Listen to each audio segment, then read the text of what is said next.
वर्ष का 27वां इतवार। पाठ का मूल सारांश है मानव जाति के फैलाव के लिए और हर नवजात शिशु के स्वाभाविक विकास के लिए ईश्वर ने विवाह का विधान किया है। ईश्वर की इच्छा है कि पति तथा पत्नी एक होकर जीवन भर एक दूसरे की सहायता करें। उत्पत्ति ग्रंथ से आज का पहला पाठ। प्रभु ने कहा, अकेला रहना मनुष्य के लिए अच्छा नहीं, इसलिए मैं उसके लिए एक उपयुक्त सहयोगी बनाऊंगा। तब प्रभु ने मिट्टी से पृथ्वी पर के सभी पशुओं और आकाश के सभी पक्षियों को गढ़ा, और यह देखने के लिए कि मनुष्य उन्हें क्या नाम देगा, और उन्हें मनुष्य के पास ले चला, क्योंकि मनुष्य ने प्रत्येक को जो नाम दिया होगा वही उसका नाम रहेगा।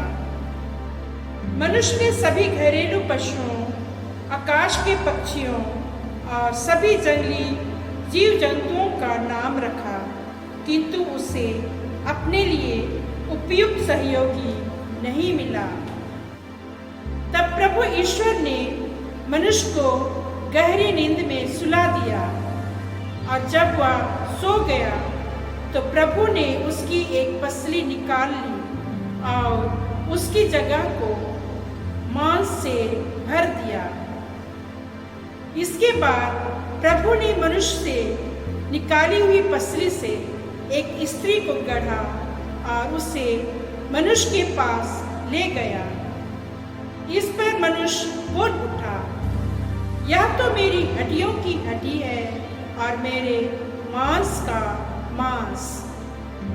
इसका नाम नारी होगा, क्योंकि यह तो नर से निकाली गई है। इस कारण मनुष्य अपने माता पिता को छोड़ेगा और पत्नी के साथ रहेगा, और वे दोनों एक शरीर हो जाएंगे। यह प्रभु की वाणी है। ईश्वर को धन्यवाद। इब्रानियों के नाम संत पौलुस का पत्र से आज का दूसरा पाठ। पाठ का मूल सारांश है, जो पवित्र करता है और जो पवित्र किए जाते हैं उन सबों के पिता एक ही है। यीशु को कुछ समय के लिए स्वर्गदूतों से छोटा बना दिया गया था, जिससे वह ईश्वर की कृपा से प्रत्येक मनुष्य के लिए मर जाए। अब हम देखते हैं कि मृत्यु की यंत्रणा सहने के कारण उन्हें महिमा और सम्मान का मुकुट पहना दिया गया। ईश्वर, जिसके कारण और जिसके द्वारा सब कुछ होता है, बहुत से पुत्रों को महिमा तक ले जाना चाहता था। इसलिए यह उचित था कि वह उन सबों की मुक्ति के प्रवर्तक अर्थात यीशु का दुखों द्वारा पूर्णता तक पहुंचा दे। जो पवित्र करता है और जो पवित्र किए जाते हैं उन सबों का पिता एक ही है। इसलिए यीशु उन्हें अपने भाई कहने में नहीं लजाते हैं। यह प्रभु की वाणी। ईश्वर को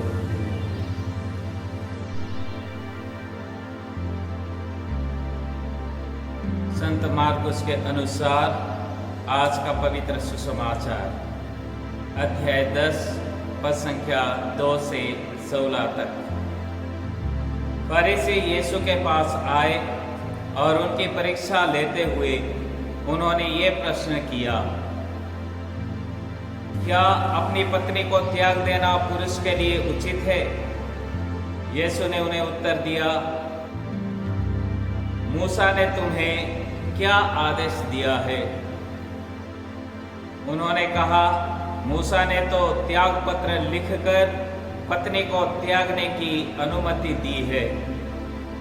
यीशु ने उनसे कहा, उन्होंने तुम्हारे हृदय की कठोरता के कारण ही ये आदेश लिखा है, किंतु सृष्टि के प्रारंभ ही से ईश्वर ने उन्हें नर नारी बनाया। इस कारण पुरुष अपने माता पिता को छोड़ेगा और दोनों एक शरीर हो जाएंगे। इस तरह अब वे दो नहीं बल्कि एक शरीर है। इसलिए जिसे ईश्वर ने जोड़ा है उसे मनुष्य अलग ना करे। शिष्यों ने घर पहुंचकर इस संबंध में यीशु से फिर प्रश्न किया और उन्होंने ये उत्तर दिया, जो अपनी पत्नी को त्याग देता और किसी दूसरी स्त्री से विवाह करता है वो पहली के विरुद्ध व्यभिचार करता है, और यदि पत्नी अपने पति को त्याग देती और किसी दूसरे पुरुष से विवाह करती है तो वो व्यभिचार करती है। लोग यीशु के पास बच्चों को लाते थे जिससे वो उन पर हाथ रख दें, परंतु शिष्य लोगों को डांटते थे। यीशु ये देखकर बहुत अप्रसन्न हुए और उन्होंने कहा, बच्चों को मेरे पास आने दो, उन्हें रोको मत, क्योंकि ईश्वर का राज्य उन जैसे लोगों का है। मैं तुमसे कह देता हूँ, जो छोटे बालक की तरह ईश्वर का राज्य ग्रहण नहीं करता वो उसमें प्रवेश नहीं करेगा। तब यीशु ने बच्चों को छाती से लगा लिया और उन पर हाथ रखकर आशीर्वाद दिया। प्यारे भाई और बहनों, माता पिताओं, बच्चों, सबको जय यीशु। आज हम विशेष रूप से साधारण काल के 27वां इतवार के बाइबल के पाठों पर मनन चिंतन करेंगे। प्यारे भाई और बहनों, जिस प्रकार हमने पहला पाठ में हमने सुना और सुसमाचार भी उसी संदर्भ में आज के दिन दिया गया है कि कलीसिया इसके ऊपर मनन चिंतन करें, और हमारा कर्तव्य है कि इन पाठों के ऊपर मनन चिंतन करें और अपना जीवन आने वाले दिनों के लिए तैयार करें। और इस पाठ में मूल सारांश ये है कि विवाह एक संस्कार है,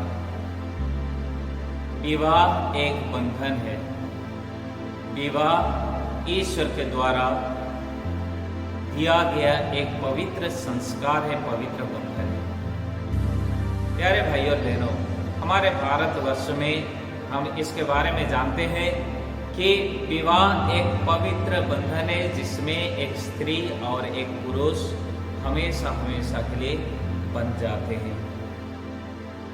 और विशेष रूप से कैथोलिक धर्म समाज के लिए, कैथोलिक विश्वासियों के लिए विवाह वही मतलब रखता है, ये ईश्वर के द्वारा जोड़ा गया संबंध है। स्वयं ईश्वर ने इस विवाह संस्कार का स्थापना किए हैं। और आज के सुसमाचार में हम जिस प्रकार सुना कि जिसको ईश्वर ने जोड़ा है उसे मनुष्य अलग ना करे। और विवाह के बारे में बाइबल में कई सारी बातें हम सुनते हैं। तौबीत के ग्रंथ में हम देखेंगे विवाह एक पवित्र बंधन है। उसी प्रकार आज हम सुसमाचार में पढ़ा, प्रभु यीशु मसीह फिर से विवाह को एक पवित्र बंधन ईश्वर के द्वारा जोड़ा गया बंधन कहते हैं। ईश्वर ने जिसको जोड़ा है मनुष्य उसे अलग ना करे, इस प्रकार की शिक्षा देते हैं। प्यारे भाई और बहनों, पहला पाठ में हमने सुना कि किस प्रकार इस पवित्र बंधन शुरू हुआ पूरे संसार में। पहला पाठ जो उत्पत्ति ग्रंथ अध्याय 2 पद संख्या 18 से 24 तक हमने पढ़ा, और इससे पहले भी इस प्रकार लिखा है, ईश्वर ने सब कुछ को सृष्टि करने के बाद मनुष्य के हाथ में सौंप देता है, लेकिन मनुष्य को मदद करने के लिए, उनके साथी बनने के लिए कोई भी ऐसा प्राणी नहीं मिला। और प्रभु उस प्राणी को किस प्रकार आज सृष्टि करते हैं उसके बारे में बताया गया है।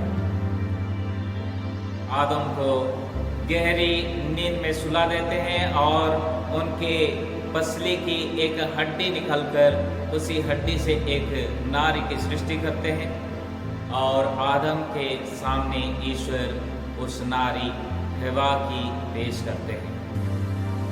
और जानते हैं, आदम उस नारी को देखते ही ये कहता है कि ये मेरी हड्डियों की हड्डी है, मांस की मांस है। जी हाँ प्यारे भाई और बहनों, और आगे इस प्रकार लिखा है कि इनका नाम नारी होगा, क्योंकि ये तो नर से निकली गई है। इस कारण मनुष्य अपने माता पिता को छोड़ेगा और पत्नी के साथ रहेगा और वे दोनों एक शरीर हो जाएंगे। यही सबसे बड़ी विचार करने वाली बात है कि एक पति पत्नी किस प्रकार एक शरीर हो जाते हैं। बाइबल जो बताती है पति पत्नी एक शरीर हो जाएंगे, क्या अचानक ये सब हो जाता है? प्यारे भाई और बहनों, मैं मनन चिंतन कर रहा था कि एक स्त्री, एक नारी, एक महिला दूसरे घर की होती है। उसकी रहन सहन, उसकी खान पान, उसकी वेशभूषा, उसकी बातचीत, उसके चाल चलन सब कुछ अलग, परिवार अलग, हवा पानी अलग, सब कुछ अलग। लेकिन कैसे ये विवाह के बंधन में जुड़ते ही एक हो जाते हैं,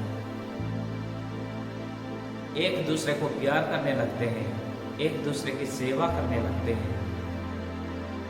प्यारे भाई और बहनों, ये विवाह का संस्कार कोई खेल नहीं है और इस संस्कार को ग्रहण करना इतना आसान नहीं है। इसलिए आसान नहीं है क्योंकि ये एक पवित्र संस्कार है।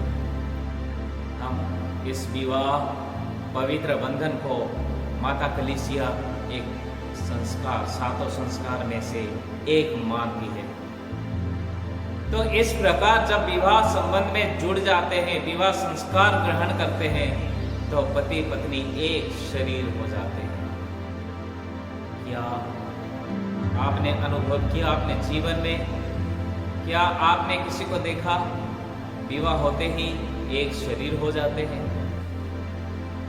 नहीं। प्यारे भाई और बहनों, एक शरीर होने के लिए एक दिन नहीं, 2 दिन नहीं, 1 महीना नहीं, 2 महीना नहीं या 2-3 साल नहीं, बल्कि सालों गुजर जाता है, कई वर्ष लग जाते हैं। बहुत सारे ऐसे दंपतियां 25 साल, 30 साल एक साथ गुजरने के बाद, एक साथ रहने के बाद, पुत्र संतान होने के बाद भी वे लोग एक दूसरे को प्यार नहीं कर सकते, क्योंकि वे उस समय तक भी एक शरीर नहीं हुए हैं। एक शरीर होने का मतलब है एक दूसरे को प्यार करना, एक दूसरे को समझना, पति का मन, पत्नी का मन एक होना, पति का आत्मा और पत्नी की आत्मा एक होना, इसको कहते हैं एक शरीर। ये ईश्वर की योजना है कि इस प्रकार अलग अलग प्राणी, अलग अलग परिवार के लोग पवित्र विवाह संस्कार के द्वारा बंध कर एक शरीर होने के लिए प्रभु ने इस पवित्र विवाह संस्कार का स्थापना किए हैं। और आज हम जो सुसमाचार पढ़ा, संत मार्कुस के सुसमाचार अध्याय 2 पद संख्या 2 से 16 तक, जिसमें फारिसी और शास्त्री लोग यीशु मसीह को आकर उसको फंदे में फंसाना चाहते हैं। और ये फंदे में किस प्रकार फंसाना चाहते थे केवल इस प्रश्न को पूछकर नहीं, बल्कि उनको मालूम था कि इस एक पद में लिखा गया है कि प्रभु यहूदिया प्रदेश चले जाते हैं अपने शिष्यों के साथ। प्रभु यहूदिया प्रदेश में चले जाते हैं, और यहूदिया प्रदेश में कौन रहता था? राजा हेरोद। और राजा हेरोद के बारे में हम क्या जानते हैं? राजा हेरोद ने अपने भाई फिलिप के पत्नी को शादी किया, शादी यानी अपने साथ रख लिया पत्नी के रूप में, और अपना जीवन जीने लगा, जिसको संत यूहन्ना बपतिस्ता ने सह नहीं पाया। उन्होंने बताया कि आप गलत कर रहे हैं, आप जो कर रहे हैं अच्छा नहीं है, क्योंकि आप अपने भाई के पत्नी के साथ इस प्रकार रह नहीं सकते, इस प्रकार संबंध रख नहीं सकते। इसी कारण क्या हुआ, संत यूहन्ना बपतिस्ता को बंदी गृह में डाल दिया गया था। और इसी यहूदिया प्रदेश में जब प्रभु यीशु मसीह जाते हैं, उसी समय ये क्वेश्चन प्रभु यीशु मसीह को पूछा जाता है, इसलिए कि प्रभु यीशु मसीह, अगर प्रभु यीशु मसीह इस बात को अगर त्याग पत्र देना सही कहेंगे तो क्या कर रहे हैं? हेरोद के साथ दे रहे हैं। अगर प्रभु यीशु मसीह कहेंगे कि नहीं, त्याग पत्र देना सही नहीं है, तो क्या होगा? फिर भी हेरोद के विरुद्ध प्रभु यीशु मसीह कह रहे हैं। इसी तरह एक बहुत बड़ी फंदे में फंसाने के लिए फारिसी और शास्त्री लोग ढूंढ रहे थे मौका कि यीशु मसीह को किस प्रकार फंसाया जाए। लेकिन प्यारे भाई और बहनों, प्रभु की परीक्षा कोई ले सकता है, ना कोई लिया है, ना कोई लेगा।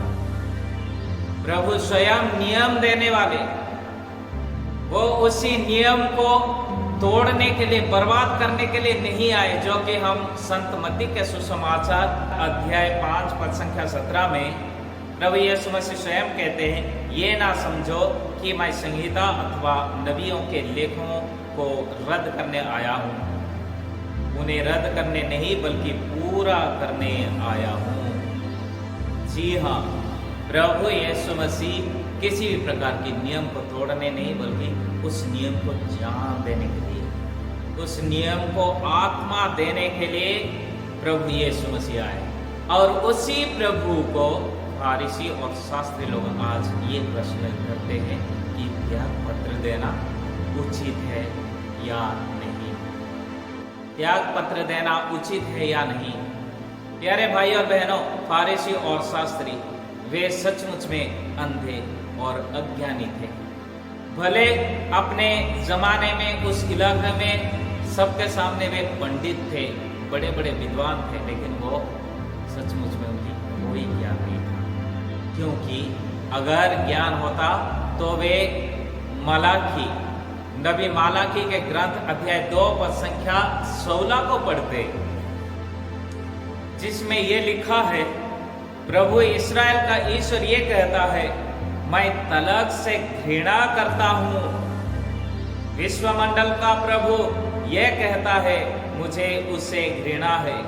और जो एक पत्नी से अन्याय करके दूसरे के साथ गांठ जोड़ता है, अतः अपने ही जीवन की सुरक्षा करने के लिए इस तरह विश्वासघात ना करो। इतने बड़े वचन जो नबी मालाकी के ग्रंथ में लिखा है, मैं तलाक से घृणा करता हूँ।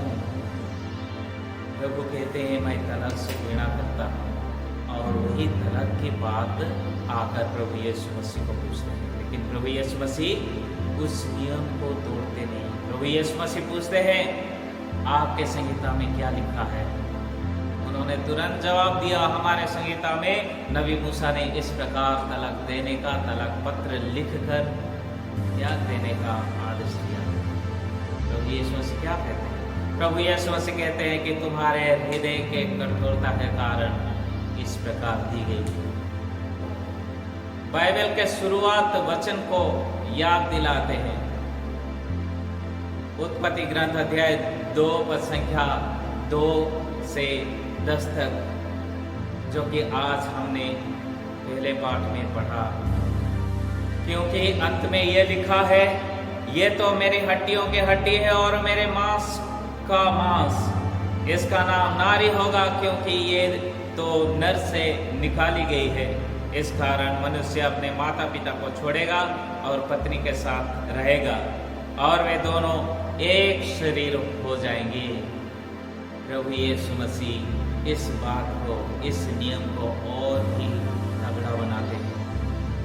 प्रभु यीशु मसीह इस वचन की वजन को और भी बढ़ाते हैं कि जो एक बार शादी करता है, ये शादी कहीं अपने मर्जी से नहीं, बल्कि वो ईश्वर को श्रेय देते हैं कि ईश्वर ने जोड़ा है, ईश्वर ने जोड़ा है, मनुष्य इसका कभी भी अलग ना कर सके।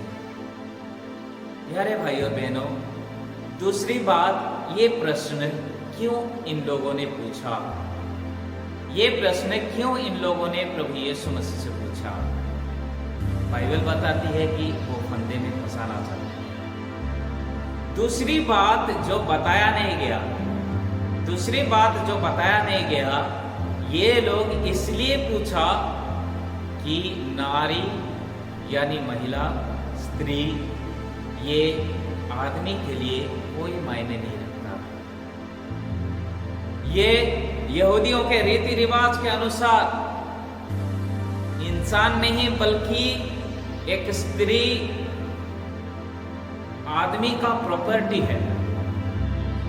तो वो प्रॉपर्टी को बेचना या रखना या फेंकना या ऐसे उड़ा देना आदमी की मर्जी है, उसमें स्त्री की कोई हकदार नहीं। ये एक बात है। दूसरी बात है, महिला की कोई वजन नहीं। अगर साक्ष्य के लिए भी अगर किसी महिला ने आंखों देखी साक्ष्य सुनाना चाहती है, उसका मान्य नहीं होता जब तक दो महिला एक साथ एक बात को नहीं रखती। इसी प्रकार महिलाओं को तरह तरह से अत्याचार किया जा रहा था और उनको एक प्रॉपर्टी के रूप में देखा जा रहा था। आदमी जितना भी गलत करे वो हमेशा सही है। महिला जब गलती करती है तो उसमें उसकी ही गलती ज्यादा पकड़ी जाती है। इसलिए हम सुसमाचार में भी हम देखते हैं, संत यूहन्ना के सुसमाचार अध्याय 8 में, जिसमें एक पापी ने स्त्री को घसीट कर प्रभु यीशु मसीह के सामने लेके आते हैं और कहते हैं, ये नारी पाप करते हुए पकड़ी गई। जरा याद कीजिए, जरा सोचिए, मनन चिंतन कीजिए, क्या वो अकेली नारी पाप करती हुई पकड़ी गई? पुरुष कहाँ गया? यानी मेरे प्यारे भाई और बहनों, पुरुषों का ही ज्यादा महत्व दिया गया, महिलाओं का कोई महत्व नहीं दिया गया। इसी कारण कौन अच्छा है, महिला अच्छी है या पुरुष अच्छा है? इसी कारण ये प्रश्न प्रभु यीशु मसीह से पूछा। और प्रभु यीशु मसीह हम जिस प्रकार जानते हैं, पापियों का उद्धार करने के लिए, रोगियों की चंगाई करने के लिए, मुर्दों को जिलाने के लिए, उसी के साथ साथ दबे, कुचले, नीच, गरीब, भिखारी, कंगाल, इस प्रकार महिलाएं, बच्चों की उत्थान के लिए प्रभु यीशु मसीह इस संसार में आए। ये बात को हमें ध्यान देना चाहिए और ध्यान में रखना चाहिए। प्रभु यीशु मसीह जो प्रभु महिलाओं के लिए कार्य करने के लिए आए, वो प्रभु यीशु मसीह क्या आसानी से हाथ अलग देना सही है कहेंगे? नहीं, वो प्रभु यीशु मसीह उनके हृदय की बातों को जानते थे, इसलिए उन्होंने इस प्रकार की वचन सुनाया, इस प्रकार की शिक्षा दी। ईश्वर ने जिसको जोड़ा है, मनुष्य उसे अलग ना करे। आज प्यारे भाई और बहनों, तरह तरह से हर धर्म में ये प्रचलित होते जा रहा है। दिन ब दिन बहुत तलक होते जा रहा है, जिसके द्वारा असर किसको पड़ता है? ज्यादातर महिला को असर पड़ता है। महिला को असर पड़ता है, लेकिन उससे ज्यादा भी असर किसको पड़ता है? उनके द्वारा उत्पन्न पुत्र संतान के ऊपर ज्यादा असर पड़ता है। कुछ दिन पहले हमारे मिशन में एक बहन आई थी, जो कि मुसलमान बहन है, जवान महिला है। एक 3 साल की लड़की बच्ची उनके साथ, उनके पति ने उनको तलाक दे दिया। बातचीत के दौरान पता चला कि उस इंसान दोनों माँ और बेटी को छोड़ दिया, और माँ जवान होने के नाते शादी करना चाहती है, लेकिन जिससे शादी करना चाहती है वो इंसान उस बेटी के साथ लेना, उस बेटी के साथ ग्रहण करना नहीं चाहता। तो इसमें ये मैं क्यों बता रहा हूं? ज्यादा असर बच्चों को पड़ता है, ज्यादा नुकसान माताओं को पड़ता है, ज्यादा नुकसान महिलाओं की ही होती है। इसलिए प्रभु यीशु मसीह उस महिलाओं के उत्थान के लिए इस प्रकार सुंदर शिक्षा देते हैं। ईश्वर ने जिसे जोड़ा मनुष्य को कभी अलग ना करे। और इस प्रकार अंत में ये जिक्र किया गया कि प्रभु यीशु मसीह जब प्रवचन देते थे या जहाँ कहीं भी रहते थे, लोग बच्चों को प्रभु यीशु मसीह के पास लाते थे। इसलिए लाते थे कि प्रभु यीशु मसीह अपना हाथ उन बच्चों के ऊपर रख दे। लेकिन शिष्य लोग क्या किया? शिष्य लोग उनको रोका, बच्चों को प्रभु यीशु मसीह के पास आने के लिए रोका। यीशु मसीह के शिष्य बच्चों के आने में बाधा बन गए। इसलिए प्रभु यीशु मसीह डांटते, फटकारते और कहते हैं बच्चों को मेरे पास आने दो। और प्रभु यीशु मसीह इस प्रकार आगे शिक्षा देते हैं, जो छोटे बालक की तरह ईश्वर का राज्य ग्रहण नहीं करता वो उसमें प्रवेश नहीं करेगा। देखिए, फिर से याद कीजिए, प्रभु यीशु मसीह किसके लिए आए? किसके उत्थान के लिए आए? किसको बचाने के लिए आए? विशेषकर इस प्रकार कमजोर लोग और बच्चे सबसे कमजोर होते हैं, बच्चे सबसे दुर्बल होते हैं। और इस कमजोरी, इस दुर्बलता का फायदा उठाने के लिए बहुत सारे भेड़िया इस संसार में मौजूद है। इस कमजोर भेड़ों की विनाश के लिए बहुत सारे ऐसे भेड़िया मौजूद हैं। उनसे हमें बचाना होगा। हमें भी प्रभु यीशु मसीह के कार्य को करना होगा। प्रभु यीशु मसीह जो पवित्र बंधन के बारे में बताए, इस बंधन की पवित्रता को बरकरार रखना होगा। जिस प्रकार प्रभु ने कहा है कि मनुष्य विवाह बंधन में जुड़ने से वे अलग अलग नहीं होते, बल्कि वे एक शरीर होते हैं। इसलिए आज के दिन में विशेष रूप से हम प्रार्थना करेंगे कि बहुत सारे ऐसे दंपतियां हैं जो किसी न किसी कारणवश एक दूसरे से बिछुड़ गए हैं।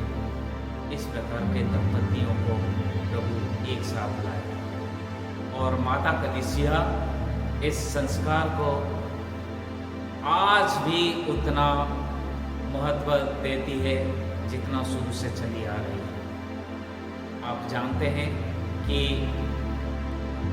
कैनन लॉ के अनुसार हर एक डायसिस में इसका नियम कानून बहुत सख्त है, और जिस प्रकार कोर्ट कचहरी में सुनवाई होती, उसी प्रकार इस त्याग पत्र के बारे में भी, इस तलाक को लेकर भी माता कलीसिया में हर एक डायसिस में इसका एक ट्राइब्यूनल होता है, जिसकी सुनवाई सालों साल लग जाती है। जो कोई भी अपने पत्नी को या पति को त्याग देना चाहता है या चाहती है, इतनी आसानी से नहीं होता।